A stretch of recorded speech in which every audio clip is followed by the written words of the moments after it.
Hello, my name is Iain McNay. Welcome to Cherry Red TV. And today we're going to talk about L Records.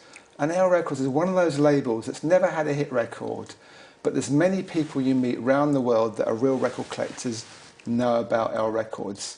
They have a lot of mystique about them. And we're very lucky today to have with us in the studio the founder, the guru, if you like, behind L Records, Mike Alway. Hello, Mike. Okay. And Mike and I really have quite a history together. And we're not going to cover all those details because the focus of this programme is indeed L Records. But we first met way back, probably, Mike, in about 1978. Yes. When you were managing a band called Sisyphus. Yes. South London band. Do you remember that? Yes. Yeah, the local group. I was living in Hounslow at the time, and it was something that I was doing part-time. It was partly Sisyphus, and very soon afterwards I started to become involved in Soft Boys as well. With the Soft Boys, that's right, yes. In fact. And I made more contacts, obviously, through the Soft Boys arrangement, and I was using that as a way to get Sisyphus started at the same time. I think we met probably through the club in Richmond. Yeah, you ran a club called Snoopy's, and I remember correct. you used to phone me up to try and get me to sign Sisyphus to Cherry Red, and you used to say, Iain, they really are the new Beatles. Yeah, did I really say something You were very like that? enthusiastic. No, Yeah, that's well, good. Because you have, when someone says that, you have to at least listen. Yes, it does sound a bit nonsensical at this distance, really. But I think that we ran that club. It was a tremendous reflection of the time, '78, immediately post-punk, and Richmond was absolutely teeming with groups. Richmond in South London. Yeah, Richmond and the area, and Twickenham, and the Sheen and Putney and Barnes and the rest of it, absolutely full of bands. We went from putting on 2 bands a week, on 2 nights a week, to 5 nights, 3 bands a night, very quickly indeed. And they're mainly unsigned bands, Mainly unsigned bands, but then, we began even to expand on that, and we started to get national headliners coming in and stuff, and I was building bills around that, and, Piranhas played, and I used local groups as the supports and what have you, and so it was. It became a scene, really. And anyway, then you joined Cherry Red, and you were our A&R and press man for a time. Yes. Well, not for a time, but for about 3 or 4 years, and a very crucial time in our development.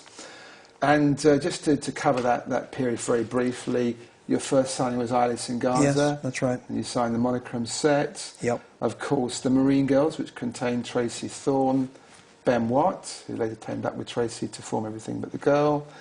Kevin Coyne, did I mention? The Fantastic Something, Nightingales. Passage. Did an album with Quentin Crisp, which was very unusual. That's right. Well, it was a fantastic opportunity to sort of display a real spread of my interest at the time, really. It was a blank canvas to build a label with, after all. You'd had success with the Dead Kennedys, and everything else was up for grabs. And, what an opportunity. I had, and still have, but certainly in those days, tremendous enthusiasm for just everything. As far as the nascent, burgeoning independent scene was concerned. And I wanted to bring all of that into Cherry Red. And I was looking at Rough Trade and Factory and all the other people, thinking that I want us to be as good and better than that.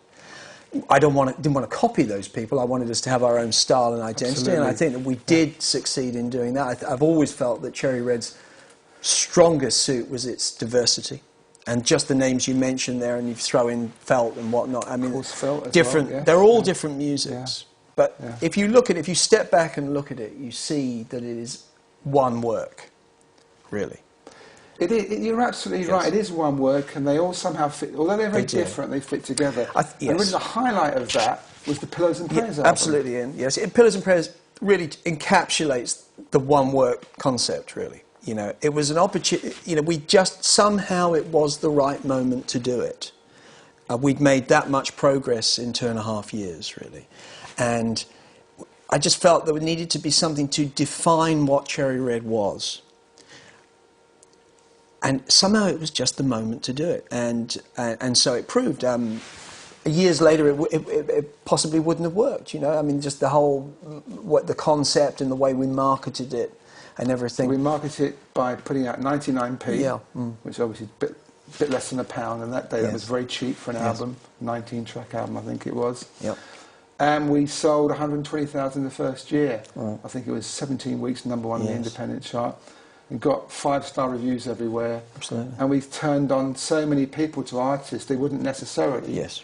normally listen to. Yeah, completely. I mean, it was, and it was a way. The other little aspects, like you're able to reactivate the catalogue, and albums that perhaps hadn't had the attention that they indeed merited, like the first Felt album, whatnot. People were being sent back to look at those records, I think, as well. So it was, Anyway, shortly after Pillows and Prayers, you made a personal decision to leave Cherry Red and go to form a company called Blanco Negro with Jeff Travis from Rough Trade, Yes. which was backed by Warner Brothers.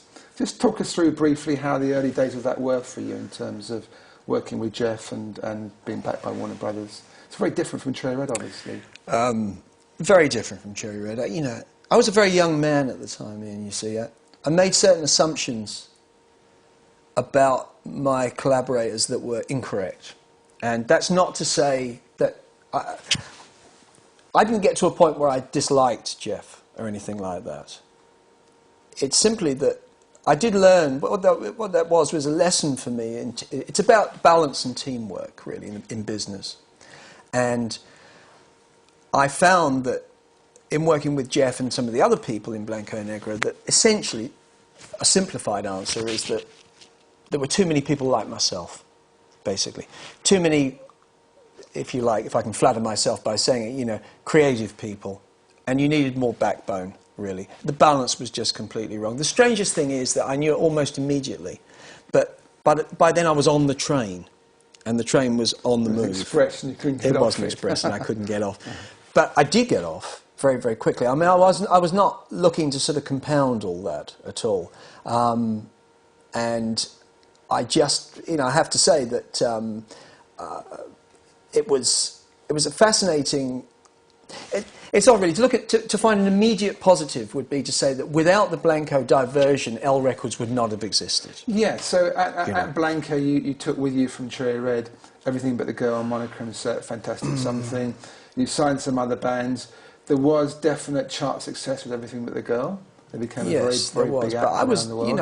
Ian, if you look back at the history of this, I was gone out of Blanco Negro almost before any records were released. I mean, my involvement was very, very short indeed. I would have liked to have seen Cherry Red build an extra floor to its building. No, I know, and that's history. At the time, yes, that's right. But you see, the thing is, though, that out of Blanco's start, I think I was there through the Everything But the Girl chart album. Yes, the first album charted, and the single, each and every one charted when you were there. Yes, and we were in the progress. We did the Monochrome Set album and Sudden Sway as well.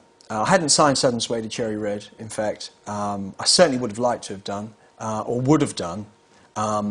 And we ended up doing this extraordinary box set on Warner Brothers. I mean, how it got agreed to, I can't imagine. I honestly don't remember how I managed to persuade Rob Dickens to do that, to be honest. But he ended up putting out this 4 12 inches in a box set with books and games and other bric-a-brac and paraphernalia, and it was a big conceptual thing, which was Sudden Sway's style, really.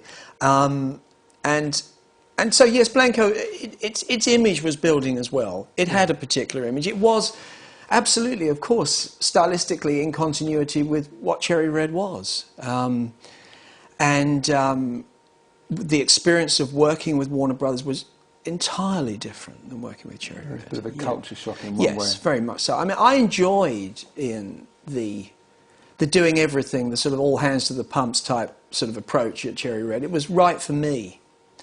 And I never imagined for one moment that I would have to trade that for a different attitude within Warner's. I just imagined I would be expected to do everything. Yes. And I didn't... And suddenly, there was somebody to do everything. Yeah. And I was surprised by that, Anyway, tell me about L, how you thought, because obviously L started as an offshoot of Blanco, I think, backed by Warner Brothers. Yes, that's true. So tell me about your thought process of how L came about.